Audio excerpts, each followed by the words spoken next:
Righty, YouTube time. It is half fucking 1 in the morning. I've been trying to make this video for 3 days, so I need to get this done properly. I haven't been making videos on the basis that I've been really busy because of work and college. So, now I actually received a message which I really wanted to get done for ages, because this is something I wanted to do before but didn't really feel the need for it. But now I've got this message, I feel that I should. It's coming from 16-year-old Perry in the United States of America. And he wants to know how to address his sexuality to the people in his school. There's some other stuff here too, which I'm going to explain. Now, I can't really... eyesight. I can't really tell you how to come out.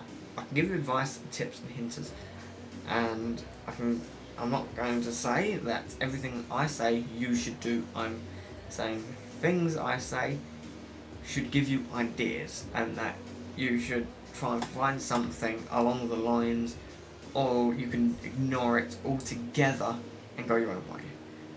Basically, you need to find what is perfect for you, and what is comfortable, and what you are comfortable with doing, and who you're comfortable with telling. I'm gonna go with the the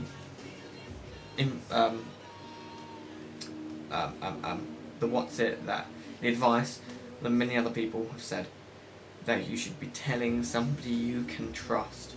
You need to tell somebody who isn't going to go and put it on Facebook, who isn't going to try and make your life a living nightmare, because that would be bad.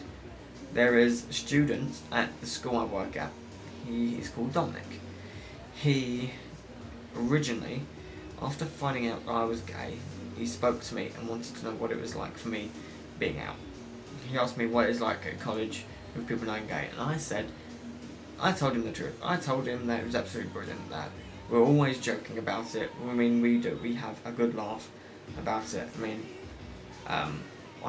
we take the piss out of each other in our classes, and he kind of got the wrong end of the stick and thought, oh, okay, yeah, brilliant if I come out. He went and told a couple of people who weren't trustworthy at all.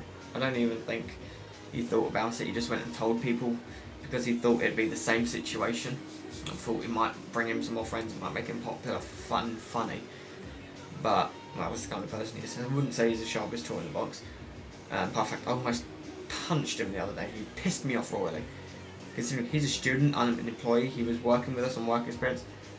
I was so close to breaking his nose, it was unreal. He pissed me off proper. But anyway, yeah. He drew a lot of attention to himself by doing it, and then tried to change his story by saying that he's not gay. Now, in fairness, if he had carried on saying that he was gay for a few more weeks, it would have got, the people around him would have got bored of it. They would have, it would have been, oh, it's him, he's gay, oh well, Didums, it's this old, they would have moved on to something new. But he changed his story into saying he's not gay, which then gives the other people ammo. They say he's gay, he says he's not. They know he's gay, so they're going to take the piss out of him. If they say you're gay and then you say, yeah, and what? There's no real comeback. If you are gay and they call you gay, it's not an insult. That's basically it. So, once you've told one person, really there wouldn't be much going back if there was to say, if there was to go and tell people. So you need to be certain on your decision of who you tell. And also in your 4th paragraph you mentioned, I would also like it if you could tell me ways I can get a boyfriend. As cute as that is, that you want a boyfriend, there's not much I can honestly say. When I was 16, well, late 16, almost about to turn 17, I was looking for a boyfriend, but unfortunately, I became hooked on somebody who, really, I wasted 2 years on. To be honest, I'm hoping he doesn't find this video, but really, no disrespect to him or his current boyfriend, but, in fairness, it has made me the person I am today, so there is some upsides to it. But it did tear a hole in my life for 2 years. All I can say is, don't do what I did. I dyed my hair black, I had my lips pierced, which are finally gone, as you can see. I don't know what that is. Makes me look like a fucking animal. Or is it just a shadow? I think it's just a shadow. Makes me look like I've been eaten and got it around my face. Anyway. Yes. I saw lots of emo guys. And I thought, oh yeah, they're good looking. I want a bit of that. So I tried to go with that approach. It didn't work so well. But actually, that's completely off topic to what I was talking about. But yes, I did that. So that's another thing you want to avoid. Don't try and change yourself to impress people. Person, if you change yourself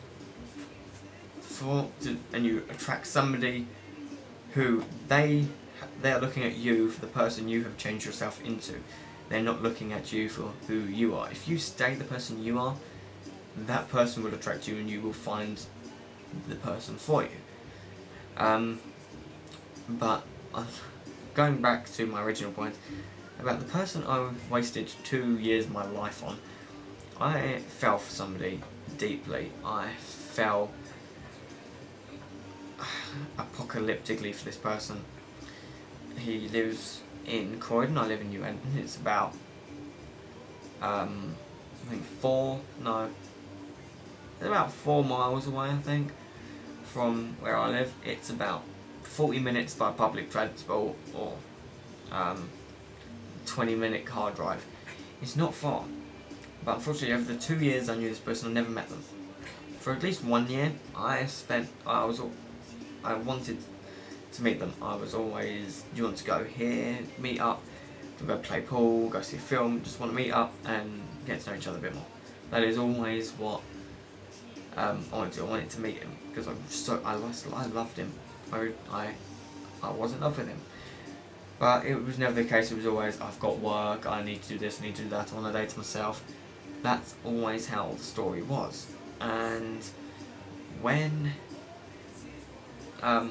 after about a year of that, for the last year, I really didn't bring it up. It was always, well, maybe if I don't go on about it and we just talk happily on the phone, then maybe one day we'll meet each other and we'll live happily ever after. That was the thought in my mind. I really did want him. Until one day, he started dating somebody in another country. Now, this crushed me. It felt like somebody had pulled my heart out and put it in a food processor. I was absolutely destroyed. Only for about a month though. I was incredibly upset for at least a month. This was like my first person I'd ever truly felt in love for. I'd never felt like it for any other person. And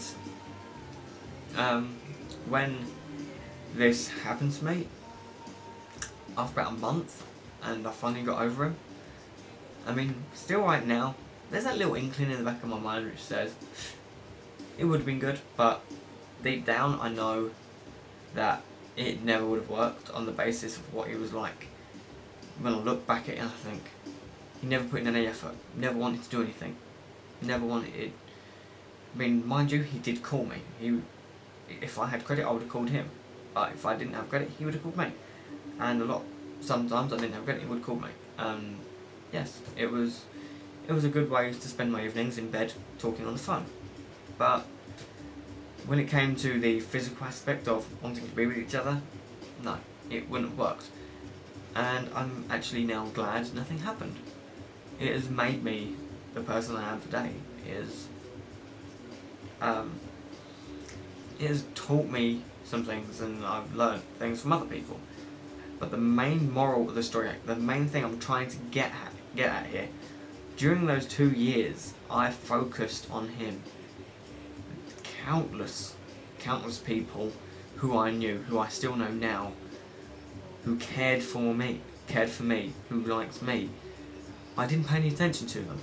And there are people who actually know on here, which I could look at and say, I could have got on with them. But, you know, being focused on one person, if you focus so much on one thing, you forget kind of what you're looking for. And when I say what you're looking for, That's the wrong term to use, but it does explain something, but not the full picture. You don't want to be looking for it. But once I kind of came over the fact that I just kind of said to myself, fuck it, not interested in guys no more, I need to get on with my life. And hey presto, a few months later, another person came into my life, and I'm now in a relationship with him. And we're very happy. Been together with him for a few months, well, say a month and a half. It hasn't been a long relationship yet, but after today especially, this is incredibly cute. I'm not going to disclose too many things about my relationship with him, but today, when he came round to see me after he'd been doing some work on his car, somebody else's car, and we had the house to ourselves. I'm sitting on the sofa, he just got there, just cuddling on the sofa, and I feel him moving his arm, so I kind of moved just to get out of the way so he can move his arm and look at him. He had tears running down his face where he'd missed me, and even I've never experienced that before in my life, and even I'm trying not to cry now and then. I've never experienced anything like that in my life, and oh my god, I have to be careful now because I'm going to cry. But the point is, you don't look for a boyfriend. You don't look for somebody. You talk to people and you find it. You find love, you find a boyfriend within somebody you never would have expected. That is honestly my god honest belief there, that you don't look for it. Otherwise, that's it. Sorry. Right. I'm gonna have to go because I've got to go to bed. Hopefully I won't cry myself to sleep.